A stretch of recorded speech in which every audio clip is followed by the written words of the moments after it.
Hello மக்களே, welcome back. Redmi Turbo 5 ஃபைனலாக இந்தியாவில் லான்ச் ஆகுது.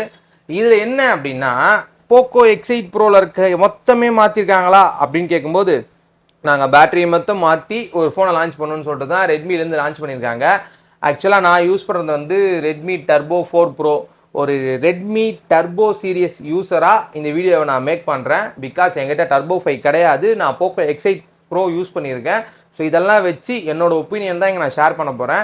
யாருக்கு இந்த ஃபோன் செட் ஆகும், யார் வாங்கலாம், யாருக்கு இந்த ஃபோன் செட் ஆகாது, இதை தான் இந்த வீடியோவில் டீட்டெயிலாக நம்ம பார்க்க போகிறோம். ஸோ நம்ம சேனலுக்கு புதுசாக யாருனா வந்திருக்கீங்க அப்படின்னா மறக்காம கொஞ்சம் சப்ஸ்கிரைப் மட்டும் பண்ணிட்டீங்கன்னா கொஞ்சம் பெட்டராக இருக்கும். நீங்கள் யாருனா ரெட்மி டர்போ 5 வாங்கணுன்ற பிளானில் இருக்கீங்க அப்படின்னா மறக்காமல் ஸ்கிப் பண்ணாமல் இந்த வீடியோ ஃபுல்லாக பார்த்தீங்கன்னா கண்டிப்பாக உங்களுக்கு ஒரு ஐடியா கிடைக்கும். ஸோ வாங்க வீடியோக்குள்ளே போகலாம். நான் உங்கள் குமரன், இது உங்கள் பக்ஸ்பரிதாபங்கள். ஜென்ரலாக நம்ம போகிற மாதிரியே போயிடுவோமே. Build and design. ஆக்சுவலாக ரெட்மி டர்போ 5 அப்படியே வந்து ஒரு மறு உருவம் வந்து போக்கோவோட X8 ப்ரோ. சேம் அதில் பார்த்த அதே பில்டு அதே டிசைன் தான். அங்கெங்கேயுமே உங்களுக்கு மாற போகிறதில்ல. ஈவன் இந்த லைட்டு முதல் கொண்டு. ஸோ உங்களுக்கு நீங்கள் எடுத்து பார்க்கும்போது கையில் பிடிக்கும் போதும் சரி, ஒரு குட்டியான ஃபோன் யூஸ் பண்ணுற ஃபீல் கண்டிப்பாக கிடைக்கும். ஒரு 6.59 inches தான் இந்த ஃபோனோட சைஸே. அண்டர் 200 grams இருக்குமான்னு கேட்டிங்கன்னா 200 grams மேலே தான் இது இருக்க போகுது. பிகாஸ் பேட்ரி வந்து இது கூட அதில் 6500 mAh கொடுத்துருந்தாங்க. இதில் 7540 mAh சம்திங் ஏதோ கொடுக்குறாங்க. ஸோ அதனால் வெயிட் கொஞ்சம் கூட. ஆனால் ஏரோஸ்பேஸ் அலுமினியம் தான் யூஸ் பண்ணியிருக்காங்க ஃப்ரேமுக்கு. பேக் வந்து பார்த்தீங்கன்னா ஃபைபர் கிளாஸு, ஃப்ரண்ட்டு 7i கொடுத்துருக்காங்க. ப்ரொடெக்ஷனுக்கு இதுதான் கொடுத்துருக்காங்க. ஆனால் ஐபி ரேட்டிங் எடுத்து பார்க்கும்போது 66, 68, 69, 69K இந்த மாதிரி 4 கொடுத்துருக்காங்க. தண்ணியில் போட்டு விளையாடலாமான்னு கேட்டிங்கன்னா தண்ணியிலாம் போட்டு விளையாடினீங்கன்னா யாரும் கிளைம்லாம் பண்ண மாட்டாங்க. கொடுத்துருக்காங்க. தெரியாமல் தண்ணி படுது, மழையில் நினைக்கிறீங்க, அப்போ நனையுது அப்படின்னா எதுவும் ஆகாது. இதுதான் அந்த கிளைம். ஸோ நீங்கள் ரொம்ப இன்டெப்த்தாக வந்து பிராண்ட்ஸ்லாம் வந்து போட்டு விளையாடலாம் அப்படின்ற மாதிரி எங்கேயுமே சொல்கிறதில்ல. ஆனால் அழுத்தி எங்களது இதெல்லாம் இருக்குன்னு சொன்னாலும் இது கொஞ்சம் கேர்ஃபுல்லாக வச்சிட்ருக்க ஏரியா தான். அதர்வைஸ் இதில் ஐஆர் பிளாஸ்டர் இருக்க போது, அதே மாதிரி வந்து பார்த்தீங்கன்னா பின்னாடி இந்த லைட் வந்து பார்த்தீங்கன்னா உங்களுக்கு பிளிங்க் ஆகிட்டே இருக்க போது. இது வேணுன்ற அளவுக்கு நீங்கள் கஸ்டமைஸ் பண்ணிக்கலாம். ஸோ உங்களுக்கு கேமரா அறையில் இருக்க போது. ஸோ இது எல்லாமே அப்படியே X8 ப்ரோவில் பார்த்தா சேம் அதே தான். அங்கெங்கேயுமே உங்களுக்கு மாற்றங்கள் எதுவும் நிகழலை. இதுதான் ஆக்சுவல் பில்டும் டிசைனும். கையில் பிடிக்கும்போது கண்டிப்பாக ப்ரீமியமான ஃபீல் கிடைக்குமா அப்படின்னா இந்த செக்மெண்ட்டில் எடுத்து பார்க்கும்போது இது லான்ச் ஆன ப்ரைஸிங் வச்சு இதோட பட்ஜெட்டுக்குள்ளே பார்க்கும்போது அண்டர் 40K அப்படின்ற செக்மெண்ட்டில் இது ஒரு ப்ரீமியமான ஃபோனும் ப்ரீமியமான பில்டு குவாலிட்டியும் கண்டிப்பாக கன்வே பண்ணுறதுல எந்தவித சந்தேகமும் இல்லை. சரி, இது ஒரு டிஸ்பிளே ஒரு 6.59 inch இருக்கக்கூடிய 1.5K 128Hz AMOLED டிஸ்பிளே தான் கொடுத்துருக்காங்க. அது மட்டுமான்னு கேட்கும்போது வழக்கமாக ஷாமிலேருந்து 68 பில்லியன் கலரும் 12-bit பேனல் தான் யூஸ் பண்ணுவாங்க. ஸோ இது ஓரளவுக்கு வந்து இண்டஸ்ட்ரி லீடிங்காக இருந்தாலும் நமக்கு டே டு டேல எப்படி இருக்குது அப்படின்னா எனக்கு தெரிஞ்சு இதோட பிரைட்னஸ் தான் இதோட டாப் நாச்சே அப்படின்னு சொல்லுவேன். ஏன்னா இதில் 3500 nits வரைக்கும் பீக் பிரைட்னஸ் போகும்னு அவங்க சொல்லுவாங்க. அதெல்லாம் எனக்கு வேணாம். அவுட்டோரில் யூஸ் பண்ணும்போது ரொம்ப பிரைட்டான ஒரு டிஸ்பிளே அப்படின்றதுல எந்தவித காம்ப்ரமைஸுமே இருக்காது. ஃபோன் வந்து பெசல்லாம் கம்மியாக ரொம்ப குட்டியாக காம்பேக்டாக இருக்க மாதிரி தெரிஞ்சாலும் இதோட பிரைட்னஸ் வேறு லெவலில் இருக்கும். ஆல்மோஸ்ட் 1800 nitsக்கு மேலேயே வந்து பார்த்தீங்கன்னா உங்களால் HPM மோடில் போக முடியும் இந்த டிஸ்பிளேவால். ஸோ அதனால் வேறு லெவலில் இருக்கும் போது இன்டோர் அவுட்டோர் நீங்கள் என்ன படம் பார்த்தாலும், பாட்டு கேட்டாலும், இல்லை ஒரு மீடியா ஆப்ஸ் ரன் பண்ணாலும், இல்லை நீங்கள் டெலிவரி பர்சனாக இருக்கீங்க அந்த இடத்துல நான் யூஸ் பண்ண போகிறேன் அப்படின்னாலும் உங்களுக்கு எங்கேயுமே காம்ப்ரமைஸ் இல்லாத ஒரு ஃபோன் அப்படின்றதுல இந்த டிஸ்பிளே வச்சு உங்களால் ஈஸியாக பண்ண முடியும். நீங்கள் கேமராக இருக்கீங்கனாலும் சூப்பராக இருக்கும் அதோட டிஸ்பிளே. ஸோ ஒரு காம்ப்ரமைஸ் இல்லாத ஒரு ஆங்கிளில் யோசிக்கணும் அப்படின்னா டிஸ்பிளே வந்து ஒரு வேறு லெவல் ஃபீல் கண்டிப்பாக உங்களுக்கு கொடுக்கும். அது மட்டுமா OLED ஃபிக்லரிங் உங்களுக்கு பிரச்சனை இருக்குது அப்படின்னா இதில் அதுவுமே கொடுத்துருக்காங்க. 3840Hz PWM டிம்மிங்கும் உங்களுக்கு கொடுத்துருக்காங்க. ஸோ உங்களுக்கு அங்கேயுமே காம்ப்ரமைஸ் இல்லை.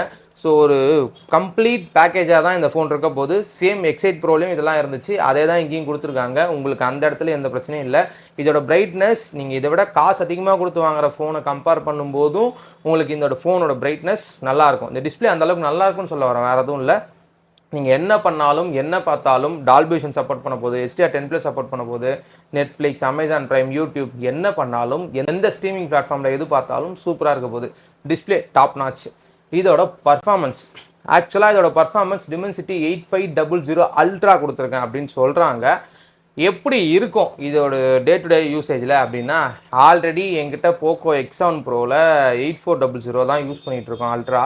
ஸோ அது இல்லாமல் 8350 யூஸ் பண்ணிகிட்ருக்கோம். 8500 வேறு ஒரு ஃபோன் டெஸ்ட் பண்ணிகிட்டு இருக்கேன். இதெல்லாம் வச்சு பார்க்கும்போது இதோட பர்ஃபார்மன்ஸ் கண்டிப்பாக நல்லாயிருக்கும். நீங்கள் Android ஸ்கோர்லாம் எடுத்து பார்த்தீங்கன்னா ஒரு 2.1 மில்லியன் வரைக்கும் வரும். நான் இல்லைன்னு சொல்ல வரல. ஆனால் இது ஒரு கேமிங் ஃபோனுக்கான அம்சங்களை கொண்டு இருக்கா அப்படின்னா ஃபார் ஷூர் அது எல்லாமே வச்சு தான் அவங்க லான்ச்சே பண்ணுறாங்க.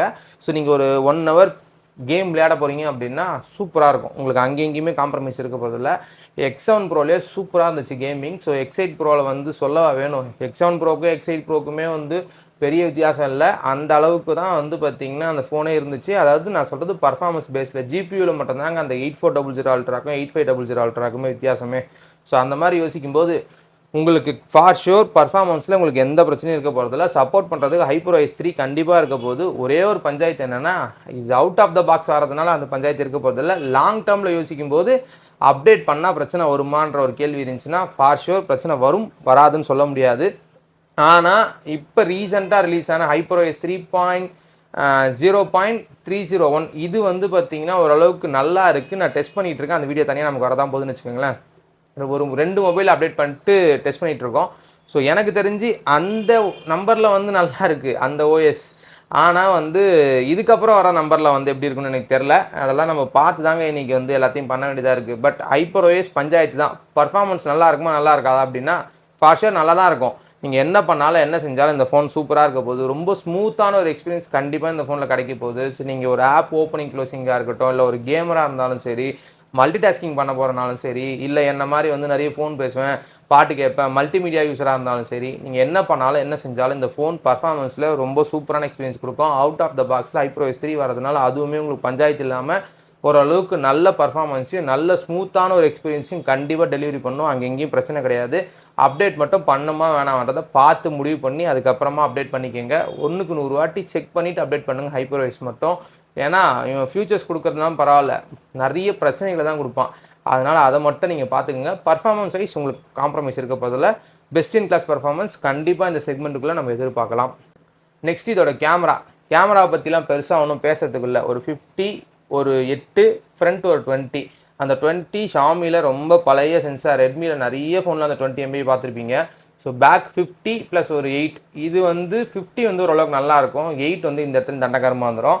ஸோ இது வந்து லாஸ்ட் டைம் நீங்கள் வந்து போக்கோ F7 யாருனா யூஸ் பண்ணியிருக்கீங்கன்னா அதே சென்சார் தான் அப்படியே கேரி ஃபார்வர்ட் ஆகுது.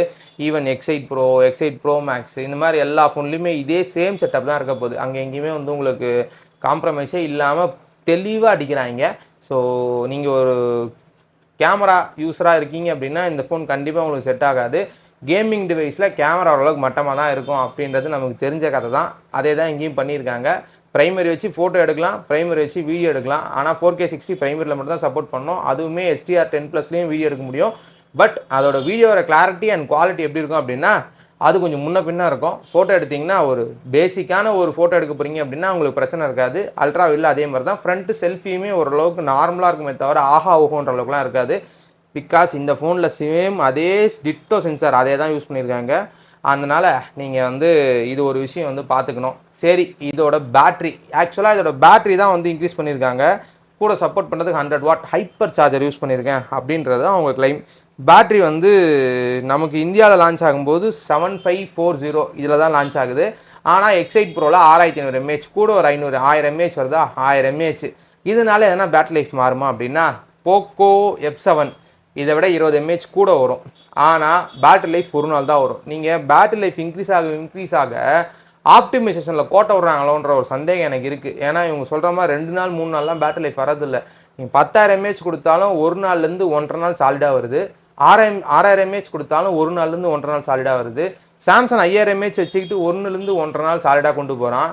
ஆப்பிளும் 5000 mAh வச்சுட்டு 1லேருந்து 1.5 நாள் கொண்டு போகிறான். இப்போ 5000 mAh இருக்க ஃபோனுக்கும் 7000 mAh இருக்க ஃபோனுக்கும் 10,000 mAh இருக்க ஃபோனுக்கும் வித்தியாசமே இல்லைன்றது தான் இங்கே என்னோட பர்சனல் ஒப்பீனியன். நான் OnePlus யூஸ் பண்ணுறேன், OnePlus 12 யூஸ் பண்ணிகிட்டு இருக்கேன். கண்டிப்பாக நம்ம சேனல் அது வீடியோ வரப்போகுதுன்னு வச்சுக்கோங்களேன். பர்சனலாக நான் என்னோட பர்சனல் டிவைஸாக யூஸ் பண்ணிகிட்டு இருக்கேன். இதில் 5400 mAh கொடுத்துருக்காங்க.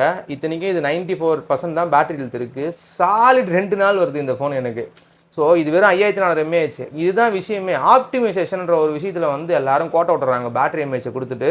இவனும் அதை தான் பண்ண போகிறாங்க கண்டிப்பாக. சாலிடாக 2 நாள் 3 நாள் வரும்லாம் சொல்ல முடியாது. நான் 7550 mAh இருக்க ஃபோனையும் யூஸ் பண்ணிகிட்டு இருக்கேன். ஸோ அந்த மாதிரி வச்சு யூஸ் பண்ணும்போது நமக்கு எப்படி இருக்கும் பேட்டரி லைஃப் அப்படின்னா கண்டிப்பாக சார்ஜ் வேகமாக ஏறும்.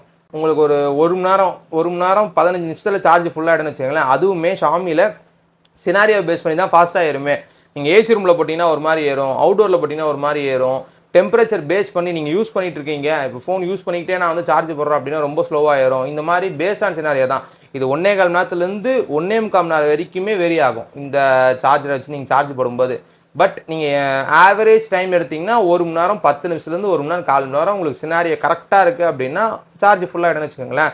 இப்போ நமக்கு சாலிட் 1.5 நாள் வருமானு கேட்டிங்கன்னா, ஒரு நாள் சாலிடாக வரும், அந்த கூட அரை நாளுன்றது கம்பைன் பண்ணி வரும். 1.5 நாள்ன்றது ஓகேன்ற மாதிரி தான் இருக்கும். ஒரு மணி நேரம் சார்ஜ் போட்டிங்க அப்படின்னா ஒரு நாள்ன்றது எனக்கு கேட்டிங்கன்னா ஓகே தான், இல்லைன்னு சொல்ல வரல. பட் இந்த பேட்டரி எம்ஏஹெச்சை வச்சு எல்லாரும் விளையாடுறாங்களான்ற ஒரு கேள்வி எனக்குள்ளேயே இருக்குது. ஆப்டிமைசேஷன் ஒழுங்காக பண்ணால் இவெல்லாம் 3 நாள் 4 நாள் கொண்டு போவோம் உங்களுக்கு.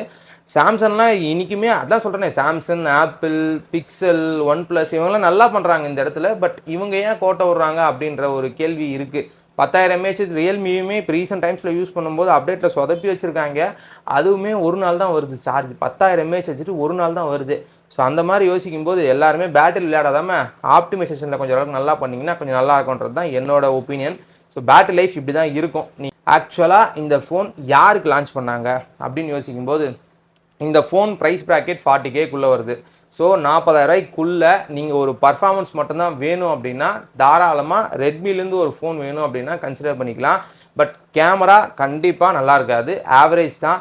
டிஸ்பிளே சூப்பராக இருக்கும். ஃபோன் வந்து ரொம்ப குட்டியாக ரொம்ப காம்பேக்டாக இருக்கும். இப்போ நமக்கு ஒரு கேள்வி இருக்கும், இப்போ நான் வந்து இதெல்லாமே வச்சுக்கிட்டு நான் ஏன் போக்கோ எக்ஸைட் ப்ரோ போகக்கூடாது அப்படின்னா, அதை விட 1000 mAh கூட உங்களுக்கு பேட்டரி லைஃப் இந்த இடத்துல ஒரு மணி நேரம் எஸ்ஓடி கூட வரணும்னு நினச்சிங்கன்னா தாராளமாக இந்த ஃபோனை கன்சிடர் பண்ணலாம். அதோட ப்ரைஸ் வந்து பார்த்தீங்கன்னா 32,000 இன்னைக்கு இன்க்ளூடிங் ஆஃப் கார்டு ஆஃபரில் விற்கிறாங்க. ஸோ நீங்கள் அப்படி இப்படின்னு கணக்கு போட்டு பார்த்தீங்கன்னா நீங்கள் கொடுக்குற எக்ஸ்ட்ரா காசு உங்களுக்கு அந்த பேட்டரி லைஃப் தானே தவிர மற்றபடி வேறு எங்கேயுமே வந்து எதுவும் மாற போகிறது இல்லை. ஸோ முடிஞ்ச அளவுக்கு இந்த ஃபோன் வாங்கணுமா வேணாமன்றதை நீங்களே முடிவு பண்ணிக்கோங்க. அவ்வளோதான் இந்த வீடியோ பிடிச்சிருந்தா லைக் பண்ணுங்கள், சப்ஸ்கிரைப் பண்ணுங்கள், ஷேர் பண்ணுங்கள். நீங்கள் யாருன்னா ரெட்மிலேருந்து டர்போ சீரிஸ் எதனா யூஸ் பண்ணிட்டு இருக்கீங்க அப்படின்னா மறக்காமல் கமெண்ட் பண்ணுங்கள்.